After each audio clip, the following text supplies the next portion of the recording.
I hope uh, you have got proper knowledge on the previous lecture. I have discussed about the Regulating Act 1773, and we have seen lots of things related to the 1773 Regulating Act. Today we will be discussing about the Pitt India Act and the Chartered Act. Okay, so basically what we are discussing here, origin of the constitution. Actually, from where India, the Indian Constitution, we have got the Indian Constitution from where, and what are the things behind this, and the origin of that particular constitution, that I am going to discuss here. I am Dheeraj Mondal, Assistant Professor, Department of Mechanical Engineering, DIS College of Engineering. Let us start.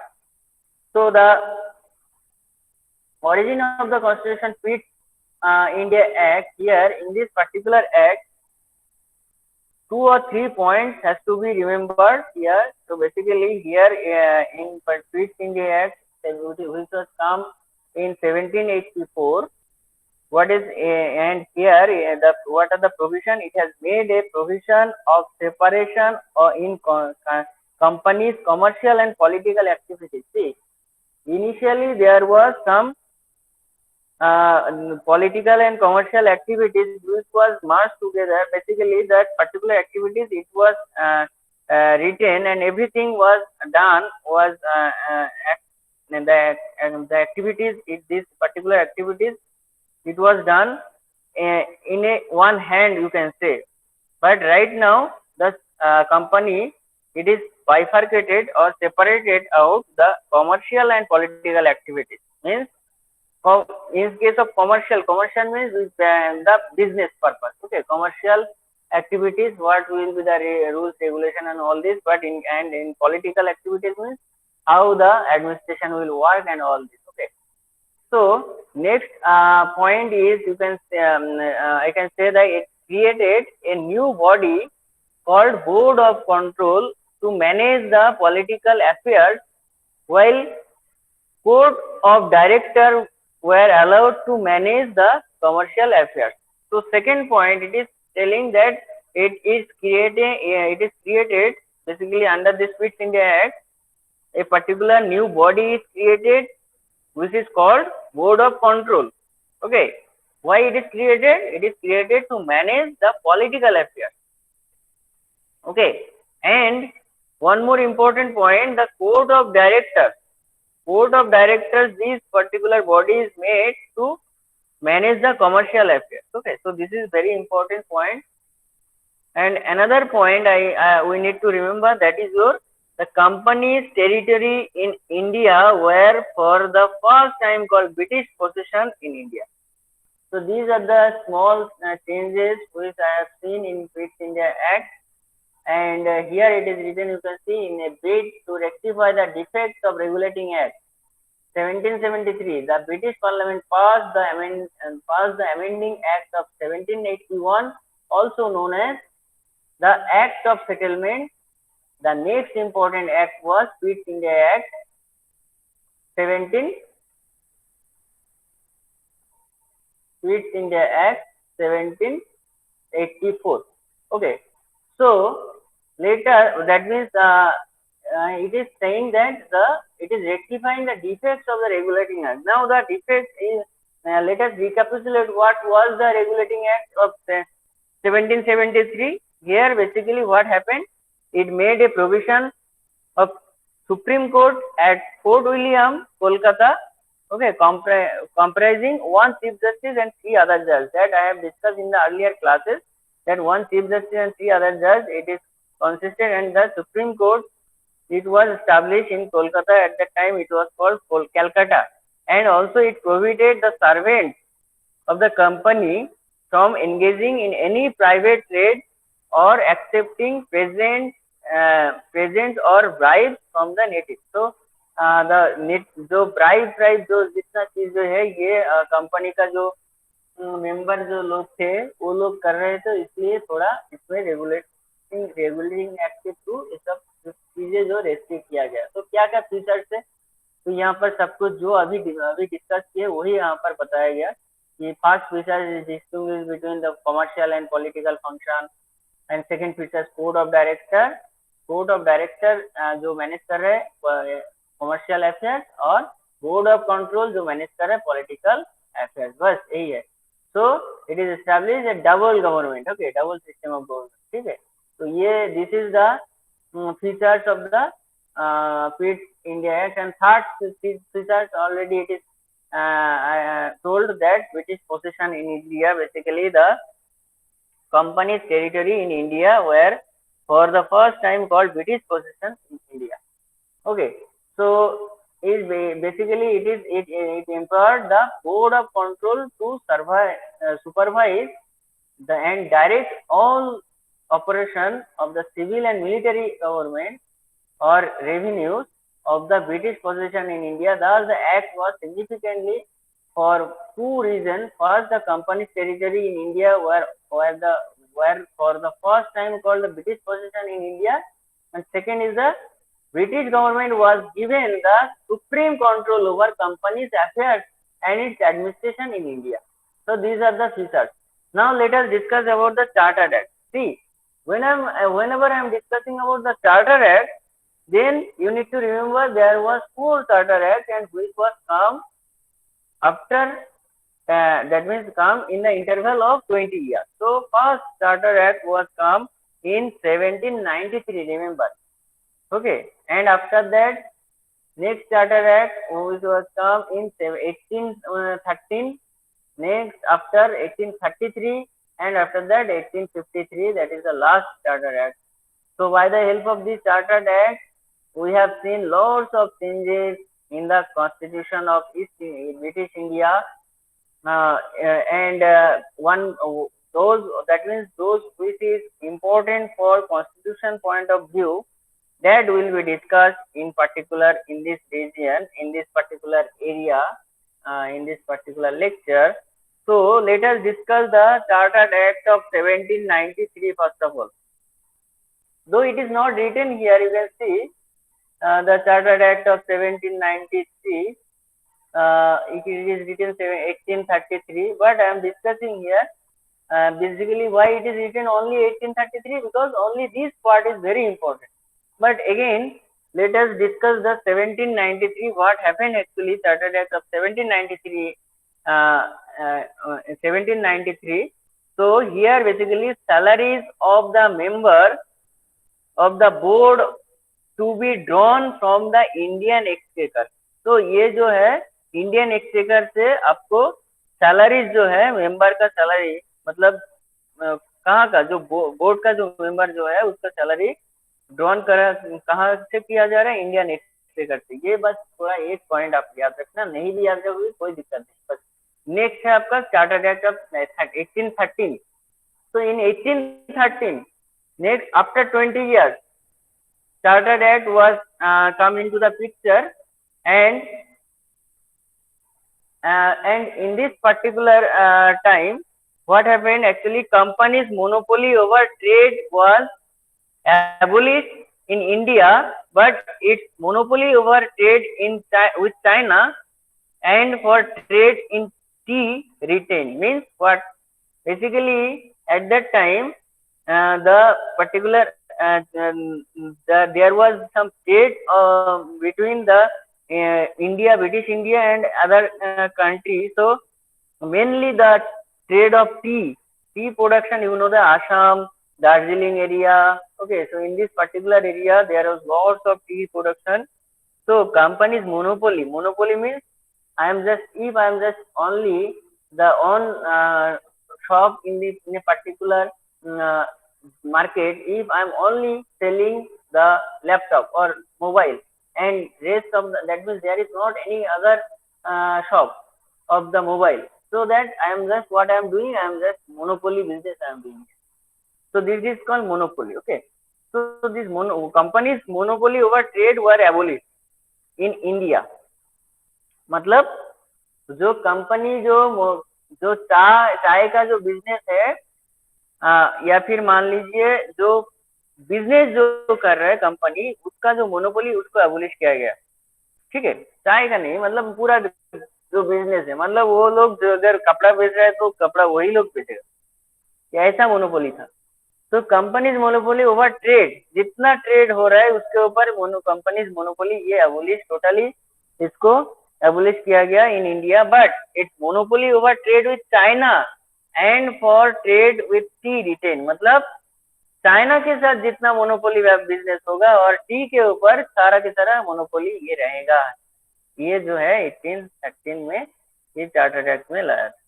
Next point जो important होता है क्या है, constitutional position of the British territories in India was explicitly defined for the first time।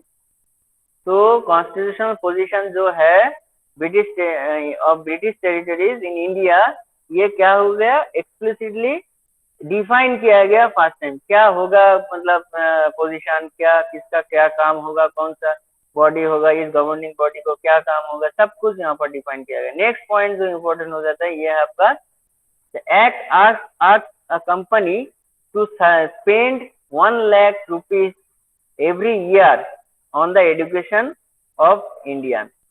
तो Indian education में 1 lakh rupees per year, इस time का 1 लाख मतलब बहुत ज्यादा अमाउंट होता है, ठीक है। तो ये जो पैसा है ये भी एजुकेशन के ऊपर खर्चा करेगा कंपनी। और नेक्स्ट आपका last point of 1833 chartered act is Christian missionaries were permitted to preach their religion in India. तो उस time actually why this Christian missionary was set up, that we need to remember that basically what happened in this particular time, the Britishers they were working in India, and you know that they need some person who will perform their job actually. If some business I am just organizing, I am just setting up some business, then there must be some manpower. So that man, if they are unable to understand English, if they are unable to understand the rules, regulation, and everything, that means they are uneducated. Then what is the need? What is the necessity? And that means how we can tackle that particular person. So we need to have some sound person, those who are having sufficient idea about English, idea about any other thing, and those who can communicate with the foreign delegates. So that is why this Christian missionary, it was set up, these missionaries were set up in India to spread out the English literature, English language in India, as well as their culture and everything was pushed by this particular institution. So that is why the Christian missionaries were permitted to preach their religion in India also. We have seen their religion, but that is how the Christian religion is working, what is the culture, what a father do, and actually you can see the in charge what are the particular rituals what they are performing. 25th of December, you know that these are the things which is very important for Christian. So these are the culture which was basically implemented, which was basically imposed in India through this Christian missionary, their religion and all this. So there may be some diversion, there may be some changes from one religion to another religion, so that they will be benefited as they are with the help of this religion, they are basically ruling our country. So this is the thing. So I hope it is clear. 1813. After that, coming to this point, 1833 Charter Act. This act was final step forward, a step towards centralization in British India. देखो, आप देखो British India में जो centralisation होगा इस act के ऊपर base करके होगा। क्या बोलता है, company lost its monopoly over trade with China. Very important point, जो चाइना के साथ मोनोपोली था वो जो है ये कंपनी लॉस किया, मतलब इसको पूरा लॉस हो गया कंपनी, जो चाइना के ऊपर जो मोनोपोली जो था, ये सारा के सारा इसको खत्म हो गया, lost their monopoly. And also and it was asked to close the commercial business. The company became a purely administrative body. जो कंपनी था उस टाइम, ईस्ट इंडिया कंपनी, जो जो आपका ईस्ट इंडिया कंपनी बोले तो मतलब उस टाइम तो 1857 तक ईस्ट इंडिया कंपनी रहेगा ना। तो ये जो कंपनी जो है, ये totally company became a purely administrative body. It made the Governor General of Bengal as Governor General of India. Very important point. So, Lord Canning, I hope you have aware of this name. Lord Canning, he was the first Governor General of. Sorry. I'm very sorry. Lord William Bentinck, not Lord Canning. Lord Canning was the viceroy. Okay. So Lord William Bentinck was the first Governor General of India at that time. So there was the conversion of the post from Governor General of Bengal to Governor General of India. So Lord William Bentinck was the last Governor General of Bengal and first Governor General of India. So this is a very important point. So company became became purely administrative body, and the Governor General of Bengal is basically converted into Governor General of India. These act asked government to abolish slavery in India. जितना दास प्रथा था ना, स्लावलिस और सर्वडम जो बोलता है, तो जो दास जो है सिस्टम, स्लावरी जो सिस्टम जो है, ये एबोलिश किया गया इस एक्ट। तो जो हम यहाँ पर अभी डिस्कस किए, बस वही लिखा है यहाँ पर। It made the Governor General of Bengal as Governor General of India and vested in him all civil and military powers. Thus, the act created for the first time a government of India having authority over the entire British entire territorial area possessed by the British in India. Lord William Bentinck was the first Governor General of India. So what I have discussed right now. So I hope it is clear. Next point, let us discuss the next point. Next point is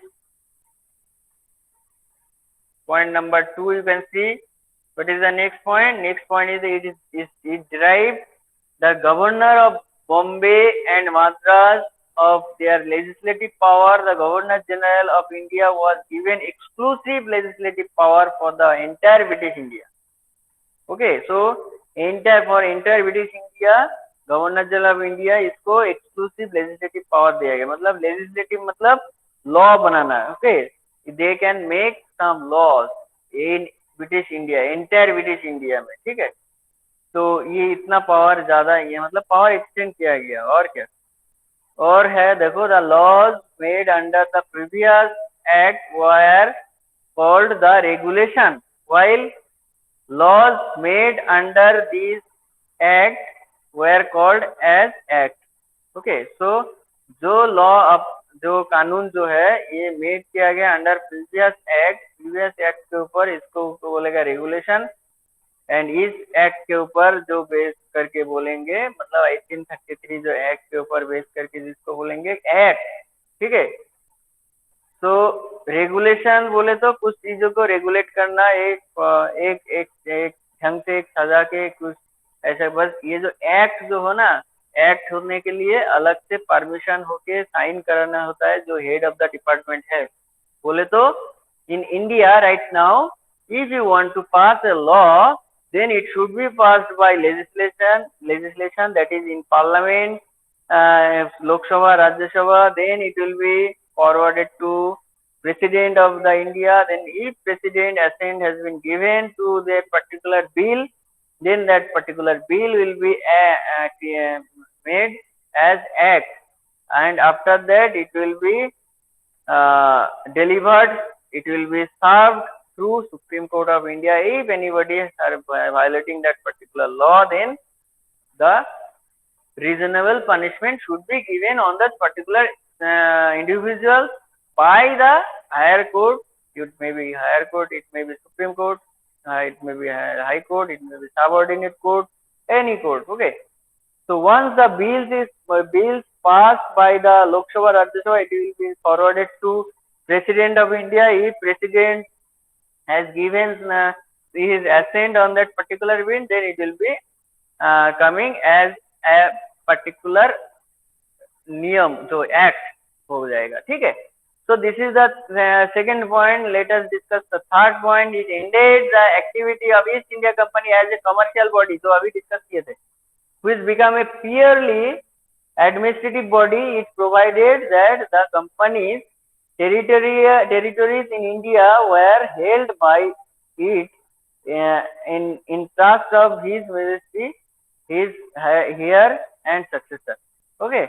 So this is the Charter Act of 1833. After that last point, let us discuss the last point. The Charter Act of 1833 attempted to introduce a system of open competition for selection of civil servants and stated that the Indians should not be debarred from holding any place, office and employment under the company. However, this provision was negated after negotiated. It should be negotiated after opposition from the Board of Directors. Actually क्या हुआ देखो, इस time बहुत important point है ये charter act जो 1833 में क्या हुआ, यहाँ पर इंट्रोड्यूस किया गया open competition for civil servant. देखो यहाँ पर जो सिविल सर्वेंट, आज के जो सिविल सर्वेंट IAS ऑफिसर जो है, ये यहाँ पर अभी जो ओपन मतलब कंपटीशन हो रहा है, उस टाइम जो है सिर्फ ब्रिटिशर्स वो सिविल सर्वेंट में जा सकते हैं, ऐसा कुछ रूल्स रेगुलेशन. बट ये यहाँ पर आफ्टर 1833 यहाँ पर इंट्रोड्यूस किया गया जो ओपन कंपटीशन होगा for selection of civil servant.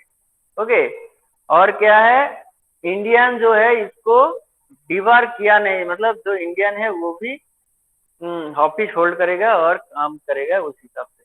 So this is the end of the lecture, origin of the Constitution, Pitt's India Act and Charter Act. So I hope it is clear. If it is clear, then coming to the next lecture, that is your Charter Act of 1853. So Charter Act of 1853, this act, it will be discussed in the next class, because right now the time is up, so I can't continue this lecture. So Charter of Act of 1853, it will be discussed in the next class, and lots of things I will be discussing. Okay. And one more important point, and then your Government of India Act of 1858. Okay, after this I will be discussing into then up to the 1947, what happened actually, everything, what is Sipai Mutiny, everything it will be discussed. So if anybody absent, then I can say that you can this lecture, it will be available in this particular live class session in Constitution of India. Okay, so you can see this lecture here. This lecture, it will be available in this particular channel also. Okay, so this is the channel. So here you can see all the lecture. So you can access that lecture also. Go to the playlist, and accordingly you can access all the lecture. Okay, so this is the end of the lecture today. I hope it is clear. If you are having any doubt, you can ask me. Otherwise, I am going to stop the